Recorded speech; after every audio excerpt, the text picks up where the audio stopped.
Muy buenos días con todos. El día de hoy les voy a presentar acerca de la enfermedad diarreica aguda en la comunidad por el curso de Tecnología, Información y Comunicación en Salud, a cargo de la magíster Jocelyn Erika Gancheri Fierro.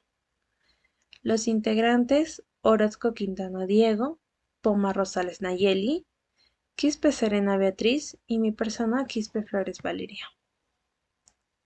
Como índice tenemos el caso clínico, también la definición, la etiología, los signos y síntomas, la anatomía, la fisiología, la fisiopatología, la nutrición, la farmacología, los diagnósticos enfermeros, el plan de cuidado enfermero y por último las referencias bibliográficas.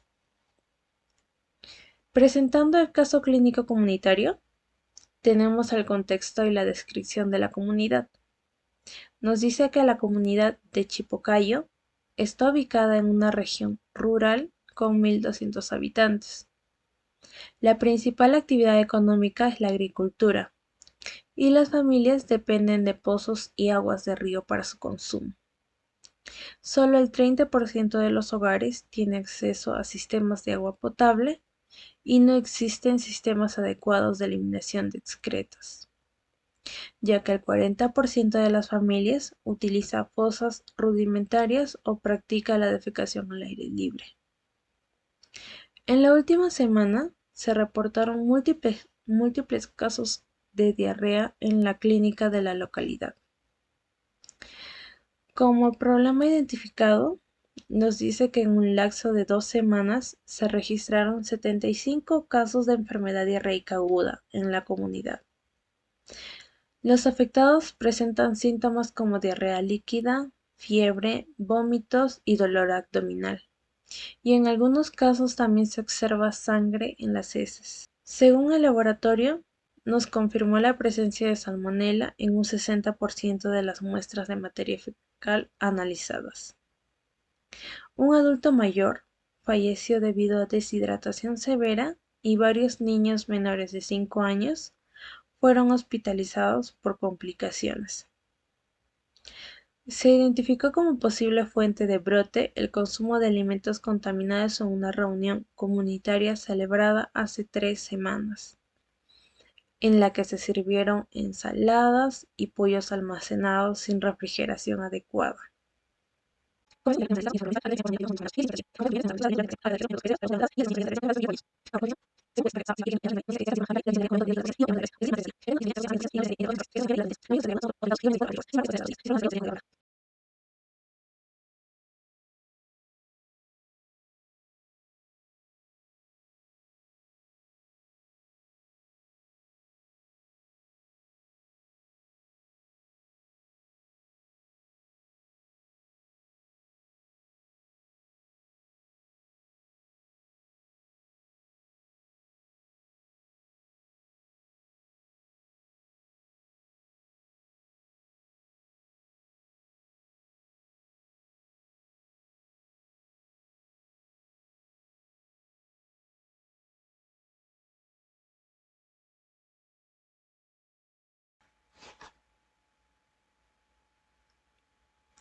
Además, según Casper, Hauser, Larry, Fauci, Longo y Los Canso, en la página 850 nos dice que la enfermedad diarreica aguda es la principal causa de enfermedad en todo el mundo y se asocia con aproximadamente 1.4 millones de defunciones por año. En niños menores de 5 años de edad, la enfermedad diarreica ocupa el segundo lugar solo después de las infecciones de vías respiratorias bajas, como la causa de muerte de origen infeccioso. La incidencia de enfermedad diarreica en niños de países con recursos bajos y medios se calcula en 2.9 episodios por año por niño para un total de 1.700 millones de episodios cada año. La morbilidad por diarrea también es significativa. Las infecciones intestinales recurrentes se asocian con retraso físico y mental, emaciación, deficiencias de micronutrientes y desnutrición. En resumen, la enfermedad diarreica es un factor importante para la morbilidad y la mortalidad globales. Ahora, según la etiología, nos dice Pérez, Abdo, Bernal y Chersenovich que la diarrea puede ser un síntoma de lesión, enfermedad, alergia o de la intolerancia a ciertos alimentos.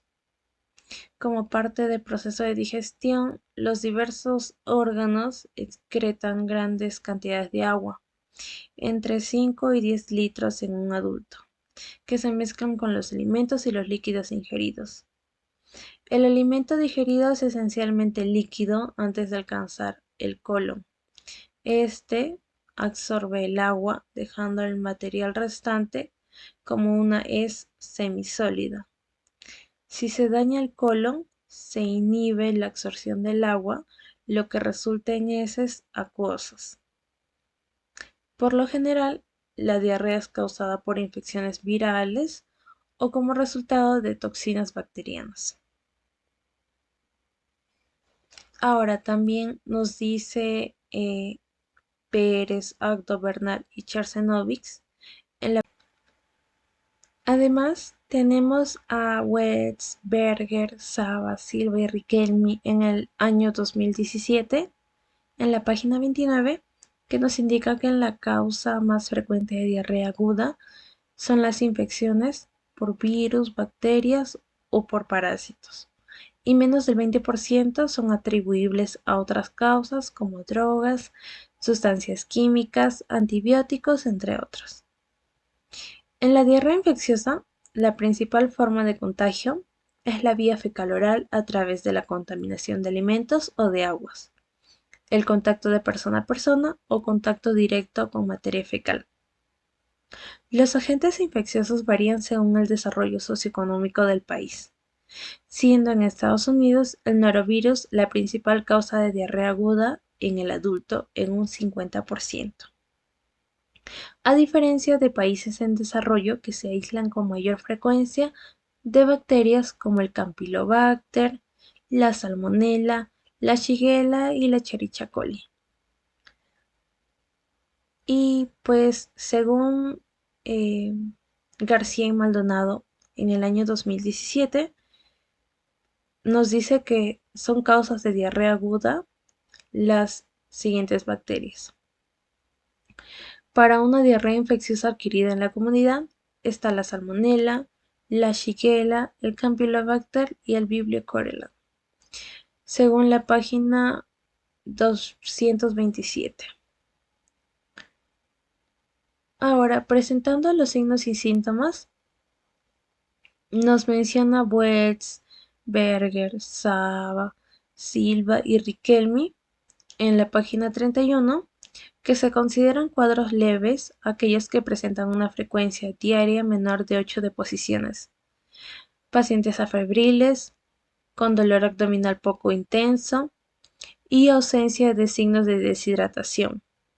En su lugar, se consideran cuadros graves donde la diarrea se extiende más de 5 días y presentan fiebre sobre 38.5 grados Celsius, además de sangre en las deposiciones, deshidratación, compromiso de conciencia y o dolor abdominal intenso, empeorando su pronóstico en aquellos pacientes mayores de 70 años, inmunocomprometidos y mujeres embarazadas, donde eventualmente se requeriría hospitalización y manejo más invasivo.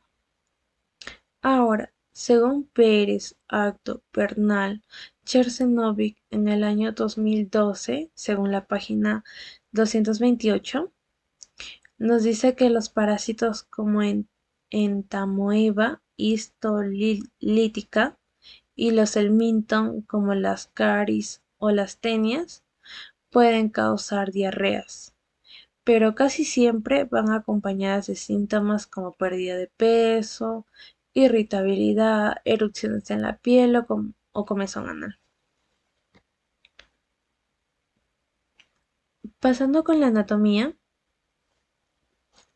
nos dice Saladín en el año 2013, según la página 965, que el estómago tiene una forma de J, es vertical en personas altas y casi horizontal en las de baja estatura. La curvatura menor del estómago está en margen que abarca la distancia corta, casi 10 centímetros, del esófago al duodeno. En el aspecto medial a superior, hacia el hígado, la curvatura mayor es el margen más largo, teniendo casi 40 centímetros, del esófago al duodeno. En el aspecto lateral a inferior, presentamos la figura 1 del estómago, donde nos muestran las partes del estómago. Siguiendo con el intestino delgado, Saladín en el año 2013, según la página 980, nos dice que el intestino delgado es una masa enroscada que llena la mayor parte de la cavidad abdominal inferior al estómago y el hígado. Se divide en tres regiones: el duodeno, el yeyuno e ilio. El duodeno constituye los primeros 25 centímetros, es decir, 10 pulgadas. Su nombre alude a su longitud, que es igual al ancho de 12 dedos. Empieza en la válvula pilórica, donde forma un arco alrededor de la cabeza del páncreas, pasa a la izquierda y termina en el doblez agudo conocido como ángulo duodeno-yeyunal.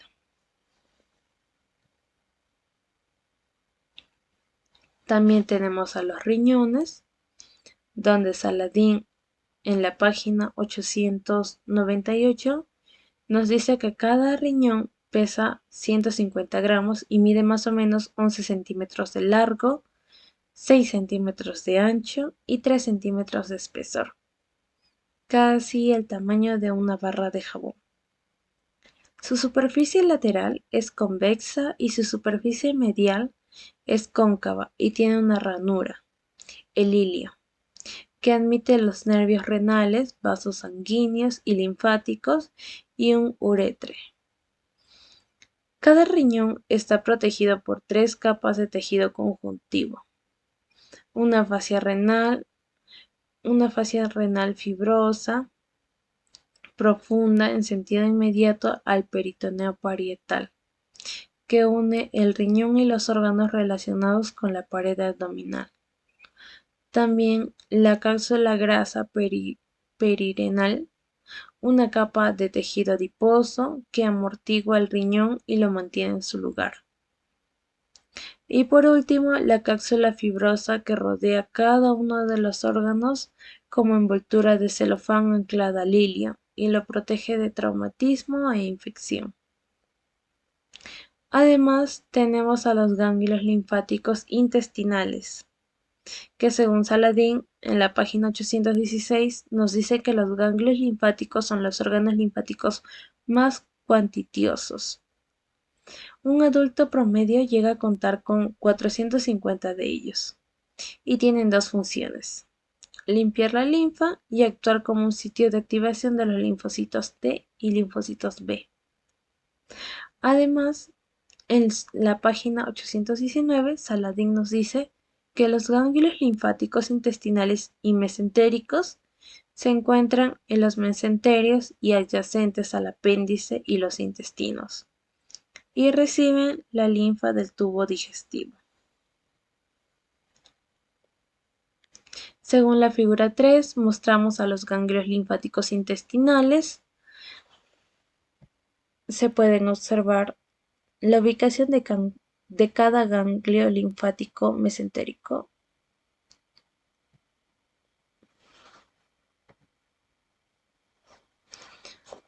Por último, tenemos al intestino grueso. Según Saladín, en el año 2013, en la página 990, nos indica que el intestino grueso mide casi 1.5 metros, es decir, 5 pies. Esto es de largo y 6.5 centímetros de diámetro en un cadáver. Recibe además su nombre debido a este diámetro y consta de 4 regiones: del ciego, el colon, el recto y el conducto anal. El ciego va a ser una bolsa cerrada en el cuadrante abdominal inferior derecho, debajo de la válvula ileocecal. Adjunto a su extremo inferior se encuentra el apéndice, un tubo ciego de 2 a 7 centímetros de largo, y el apéndice tiene una densa población de linfocitos y es una fuente significativa de células inmunitarias. Por otro lado, el colon es la parte del intestino grueso entre la unión ileocecal y el recto, donde no incluye el ciego y el recto ni el conducto anal. Además está dividido en las regiones ascendente, transversa, descendente y sigmoidea. En la figura 4 mostramos la anatomía y las partes del intestino grueso. Prosiguiendo con la fisiología, según Michel y Sircar en el año 2012, nos dicen que las funciones del intestino delgado son las funciones mecánicas, las funciones secretoras, las funciones digestivas y las funciones de absorción. En las funciones mecánicas tenemos a los patrones de motilidad, que en ayunas la motilidad del intestino delgado se considera por los complejos motores migratorios que pasan en sentido descendente por el estómago e intestinos a intervalos regulares, donde en el estómago los complejos motores migratorios son reemplazados después de una comida por patrones de motilidad, segmentación y peristaltismo. Además, los complejos motores migratorios son más fuertes que las ondas peristálticas. También tenemos a los reflejos, que son el reflejo peristáltico, el reflejo gastroilial y el reflejo gastrointestinal. El reflejo peristáltico es inducido por una distensión localizada del intestino. En su lugar, el reflejo gastroileal es la actividad secretora y motora excesiva del abdomen provocada por un aumento reflejo en la motilidad de la parte terminal del ilio y acelera el movimiento de material a través del esfínter iliocecal.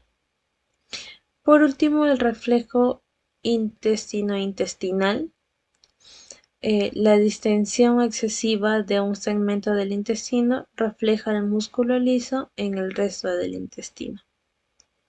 Ahora, por parte de las funciones secretoras, nos dicen que aquí las glándulas intestinales tubulares, también conocidas como criptas de Lieberkühn, secretan un líquido isotónico llamado jugo intestinal.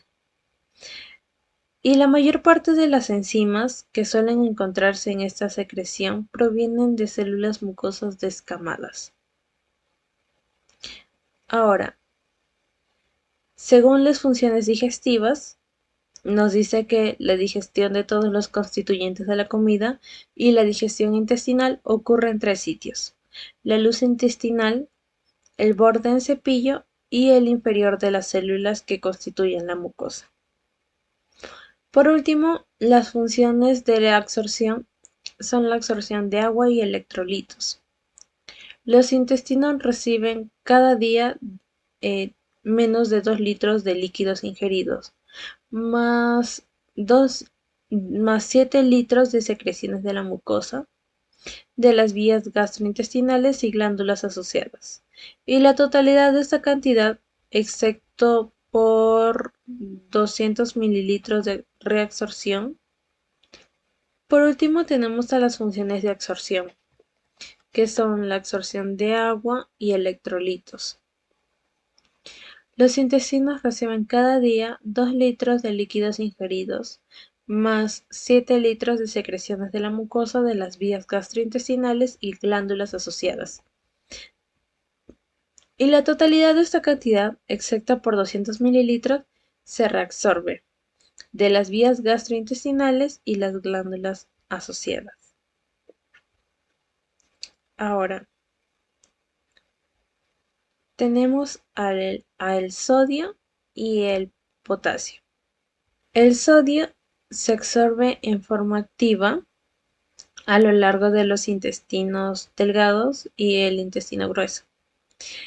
Y el transporte activo de sodio se acopla con la absorción de glucosa, aminoácidos y otras sustancias determinadas. En su lugar, en el potasio existe movimiento bidireccional del potasio a través de la pared intestinal, tanto pasivo como activo. Esto según la página 1245 hasta la 1247 y la 1252 hasta la 1253. Siguiendo con la fisiología del intestino grueso, incluye la digestión mecánica, la digestión química, la absorción y formación de las heces y el reflejo de defecación. En el caso de la digestión mecánica, se da por el pasaje del quimo desde el ilion hacia el ciego, y esto está regulado por la acción del esfínter iliocecal.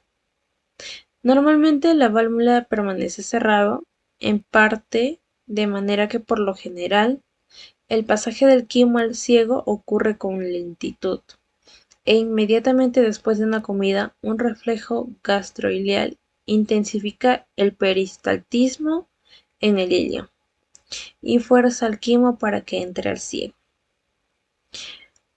También se da en el colon con los movimientos, cuando los movimientos empiezan al momento de que las sustancias pasan por el esfínter iliocecal. El quimo se mueve a través del intestino delgado a una velocidad bastante constante, el cual es el tiempo requerido para que la comida pase al colon por medio del esfínter iliocecal, donde queda determinado por la duración del vaciamiento gástrico. Ahora, según su digestión química, esta es la última fase de la digestión que ocurre en el colon, por la actividad de bacterias que habitan en la luz. Las glándulas del intestino grueso secretan mucosas, pero no enzimas. El quimo se prepara para su eliminación por acción de las bacterias, que fermentan todo carbohidrato y liberan gases, hidrógeno, dióxido de carbono y metano.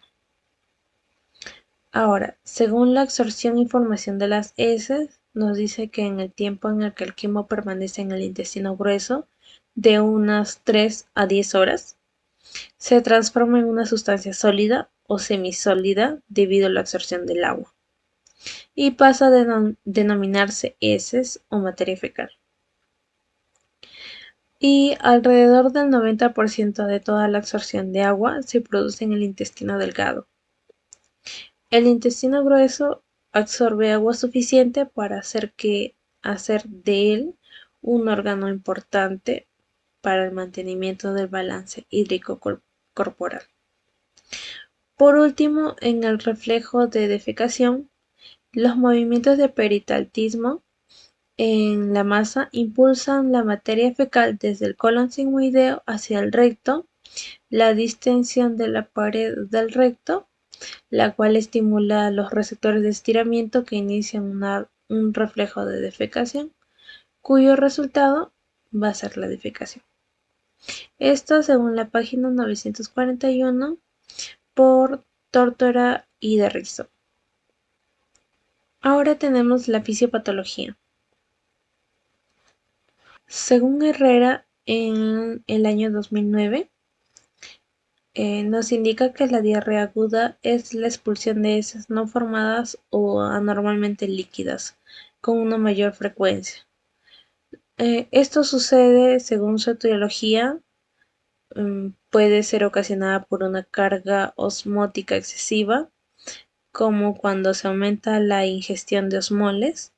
En caso de ocasionarse por un exceso de secreción, se puede originar por el aumento de los secretagogos, ya sea de productos endógenos o exotoxinas.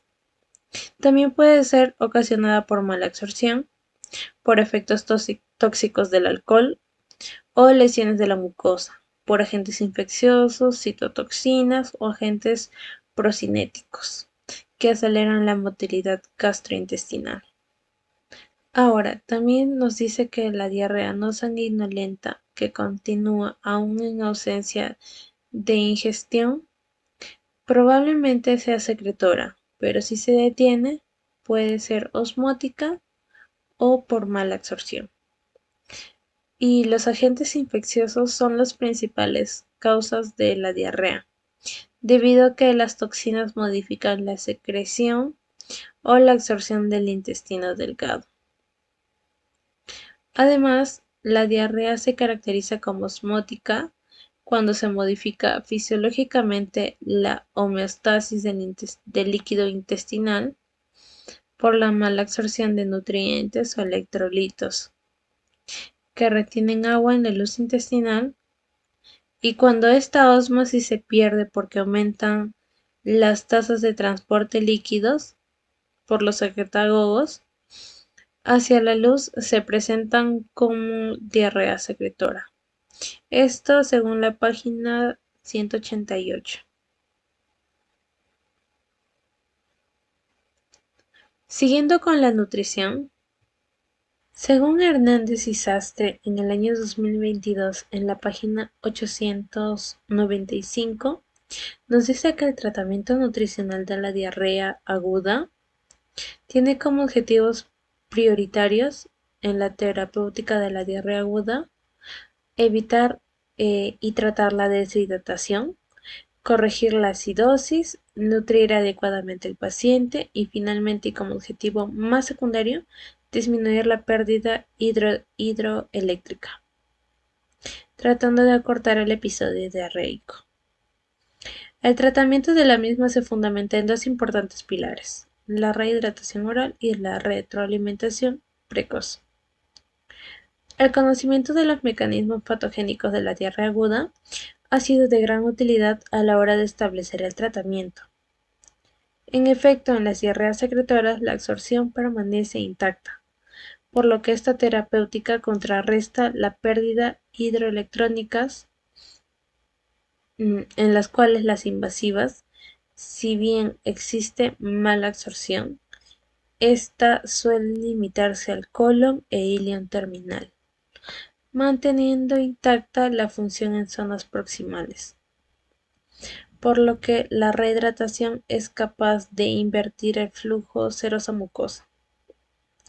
Tras ella, la instalación de una dieta normosádica aún a consta de incrementar la diarrea, fuerza la absorción y aposición de nitrógeno y energía imprescindibles para la reparación de la mucosa intestinal y la adecuada respuesta inmunológica.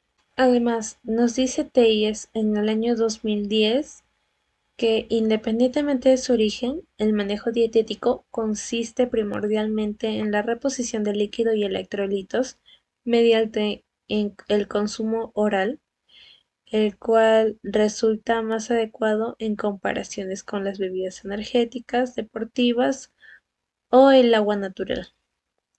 De manera adicional, la alimentación deberá ser blanda, sin irritantes o picantes, alimentos grasosos, jugos concentrados, refrescos, frutas, verduras crudas, café descargados o el alcohol. Con frecuencia, después de un cuadro de diarrea, se puede presentar intolerancia transitoria a los lácteos, por lo que el consumo de estos deberá limitarse hasta por lo menos las 24 horas posteriores a la última evacuación diarreica. En el caso de diarrea asociada con antibióticos, es recomendable la administración de bebidas que contengan bacterias probióticas que restituyan la flora intestinal. Ahora, teniendo la farmacología, nos dice Rang, Dahle, Ritter, Flower y Henderson en el año 2012 que durante un episodio de diarrea se produce un aumento de la motilidad digestiva, que se acompaña de un incremento de la secreción junto a una disminución de la absorción de líquidos, lo que se origina en la pérdida de electrolitos, especialmente de sodio y agua. Las toxinas del cólera y otras toxinas bacterianas provocan un notable aumento de la secreción de electrolitos y líquidos al inactivar de forma irreversible las proteínas G que acoplan los receptores de superficie de las células mucosas a la adenotil ciclasa. En la diarrea aguda grave se distinguen tres abordajes terapéuticos: el mantenimiento del equilibrio hidroelectrolítico, el uso de fármacos antiinfecciosos y el uso de espasmolíticos u otros antidiarreicos. El mantenimiento del equilibrio hidroelectrolítico por medio de la rehidratación oral es prioritario y la aplicación más generalizada de este remedio barato y sencillo podría salvar la vida de muchos lactantes en los países en vías de desarrollo. Muchos pacientes no requieren ningún otro tratamiento. En el ilio, al igual que en algunas porciones de la nefrona, tiene lugar un cotransporte de sodio y glucosa a través de las células epiteliales. La presencia de glucosa y de algunos aminoácidos favorece la absorción de sodio y por tanto la recaptación de agua. Existen preparados de cloruro sódico y glucosa para uso oral en forma de polvo listo para ser disuelto en agua. La utilización de fármacos antimicrobianos no suele ser necesaria ni eficaz debido a que muchas infecciones gastrointestinales son de origen vírico y las de etiología bacteriana suelen resolverse con cierta rapidez. Sin embargo, otras situaciones pueden requerir un tratamiento más agresivo. Campylobacter es la causa más frecuente de gastroenteritis bacteriana en el Reino Unido y las infecciones graves pueden tratarse con ciprofloxacina. Según Wallen en el año 2019 en la página 726 nos dice que la ciprofloxacina tiene una buena actividad contra bacilos gram negativos, lo que incluye el P. aeruginosa.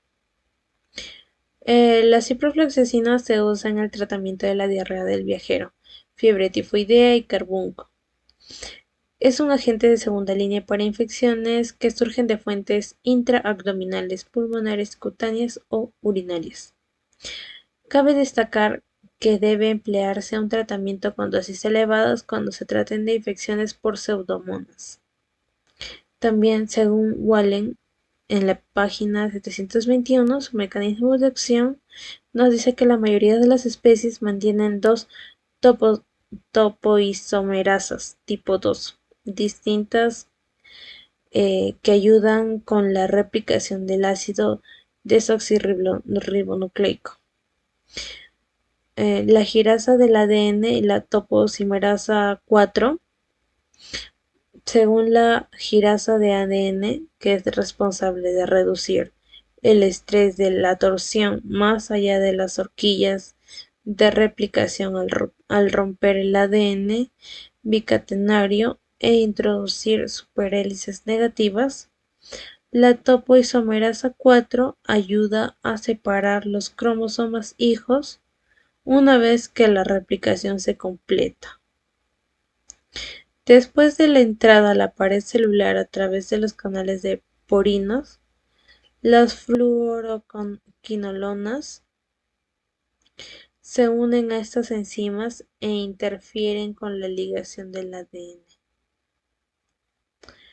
Y según la página 729, su espectro antimicrobiano nos dice que las fluoroquinolonas son bacterias y exhiben una eliminación del aire bajo por la curva, la concentración inhibitorias mínima. Además, una importante faceta de su desarrollo se centra en mejorar la cobertura microbiológica. Las modificaciones al núcleo de quinolonas mejoran de forma consistente la actividad inhibitoria de topoisomerasa y facilitan la penetración de la pared celular bacteriana. Según la farmacocinética, también según Wallen en su página 724, la absorción se da la ingesta de las fluoroquinolonas con su sucrafacto antia que contienen aluminio o magnesio o complementos a la dieta que contienen hierro o zinc y puede reducir la absorción. El calcio y otros cationes divalentes también interfieren con la absorción de estos agentes. En la distribución, la unión a las proteínas plasmáticas varían de 20 a 84%. Las fluoroquinolonas se distribuyen bien en todos los tejidos y líquidos del cuerpo. En la eliminación, las mayorías de las fluoroquinolonas se excretan por vía renal, por lo tanto los ajustes de dosis son necesarios en la disfunción renal. Ahora, según Wallen, también en la página 724, nos dice que entre sus reacciones adversas podemos encontrar efectos adversos frecuentes que conducen a la discontinuación, los cuales son náuseas, vómitos, cefalea y mareos. Los pacientes que toman fluoroquinolonas están en riesgo de fototoxicidad que resultan en reacciones exageradas a las quemaduras solares. Los pacientes deben usar protector solar y evitar la exposición excesiva a la luz ultravioleta. La artropatía es poco frecuente, pero se ha informado artralgia y artritis con el uso de fluoroquinolonas en pacientes pediátricos. El uso en la población pediátrica debe limitarse a escenarios clínicos distintos. La ciprofloxacina inhibe el metabolismo de P450 mediado por 1A2 y 3A4.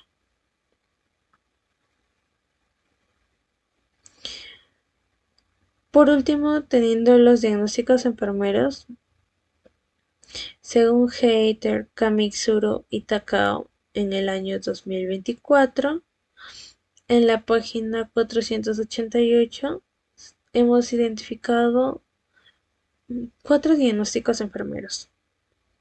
Este diagnóstico es el riesgo de infección relacionado con el consumo de agua contaminada por salmonela. Ahora, según la página 283, tenemos el diagnóstico diarrea relacionada con infección gastrointestinal por salmonela, como lo evidencia los cólicos abdominales y la deshidratación. También tenemos en la página 553 contaminación relacionada con agua contaminada por salmonela, como la evidencia los efectos gastrointestinales de la exposición a la salmonela. Por último, en la página 350 tenemos a los conocimientos deficientes relacionados con la prevención de enfermedades gastrointestinales, como la evidencia del consumo de agua contaminada y las malas prácticas de higiene. Presentamos el plan de cuidado enfermero en su fase de planificación. Tenemos la tabla 1 que nos indica el plan de cuidado enfermero para paciente con riesgo de infección. Podemos observar el diagnóstico enfermero, sus resultados enfermeros, los cuales son los NOx. En este caso, para el riesgo de infección relacionado con el consumo de agua contaminada por salmonela, tenemos un NOx de estado inmune con un NOx basal de estado inmune situacionalmente comprometido. Esto según Morhat, Swanson, Johnson y Moss en la página 388. También tenemos sus intervenciones de enfermería al manejo ambiental, la seguridad. Esto según Butcher, Vulcan, Doctorman y Warner en la página 259. También tenemos a identificar los riesgos de seguridad en el ambiente, modificar el ambiente para minimizar los peligros y riesgos, y a su vez por cada intervención de enfermería tenemos su fundamentación científica.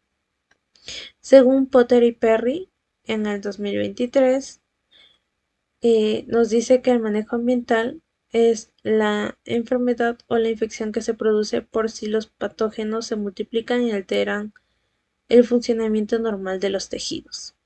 Esto según la página 454. En el caso de identificar los riesgos de seguridad en el ambiente, nos dice que los pacientes y sus familiares deben ser capaces de reconocer las fuentes de infección y conocer las medidas utilizadas para protegerse. La educación de los pacientes debe incluir información básica sobre la infección. Esto según Potter y Perry en la página 455.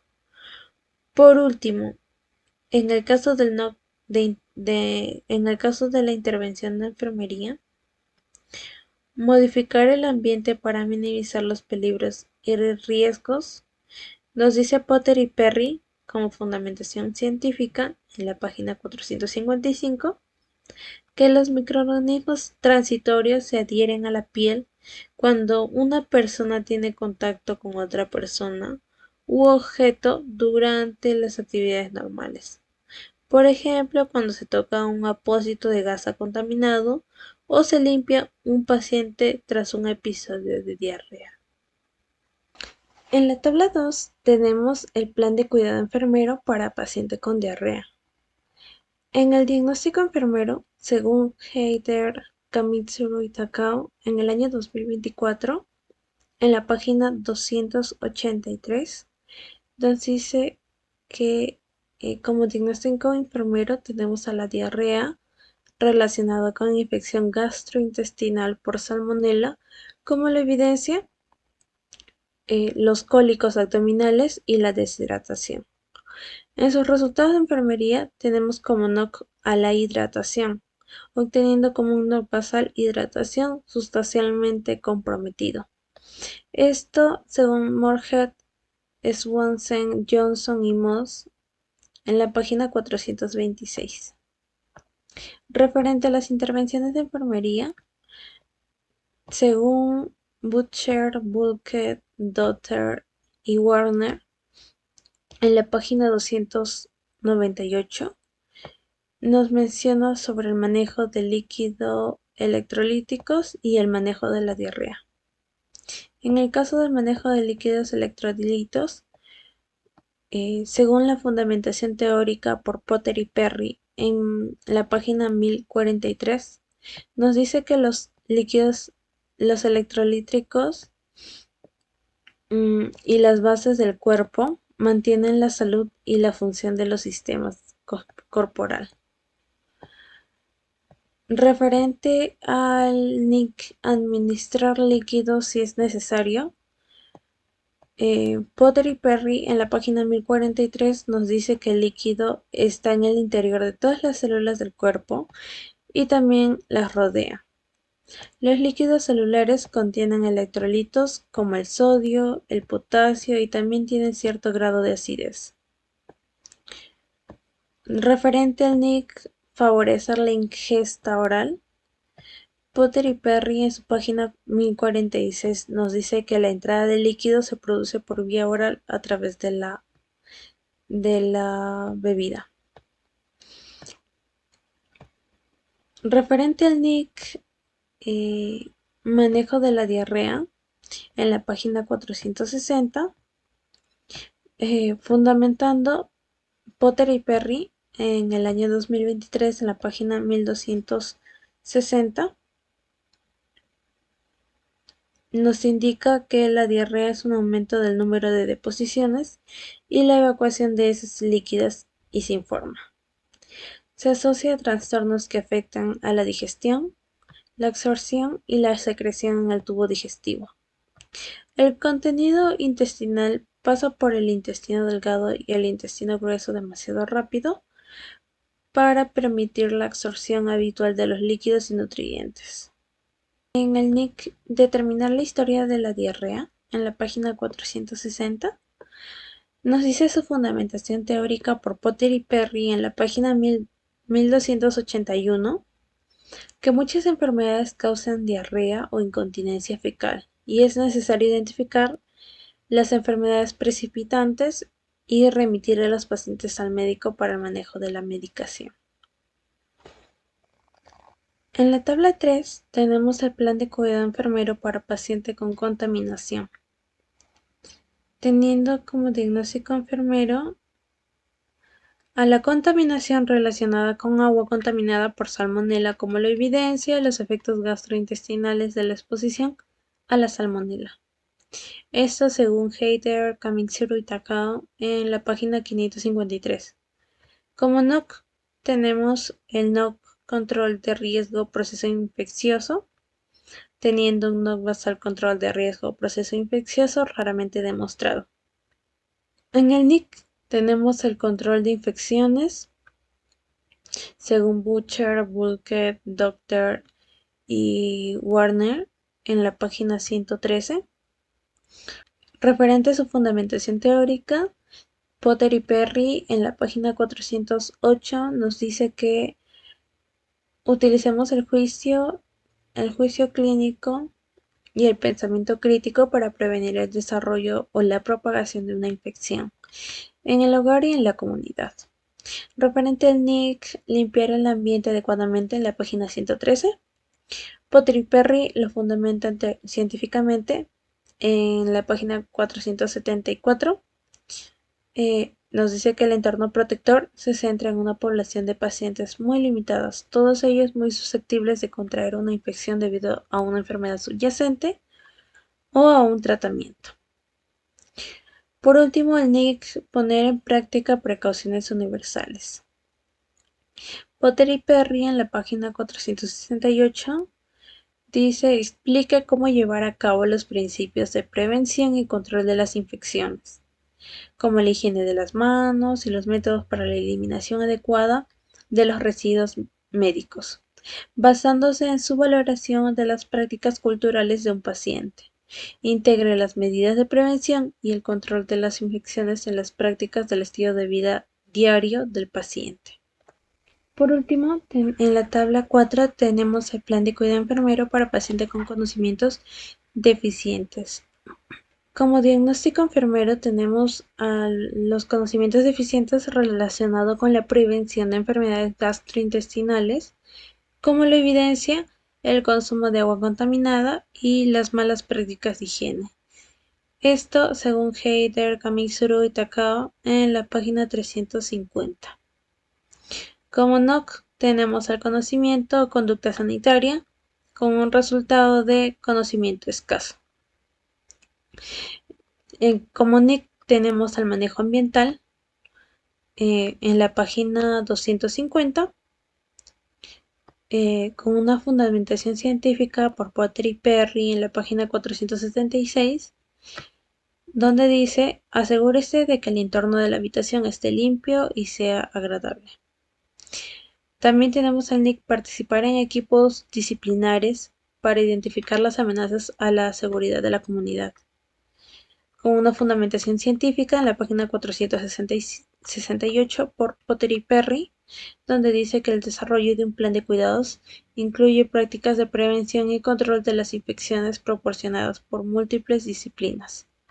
Selecciona las intervenciones en colaboración con el paciente, el cuidador familiar y otros profesionales sanitarios, como el dietista o el terapeuta respiratorio.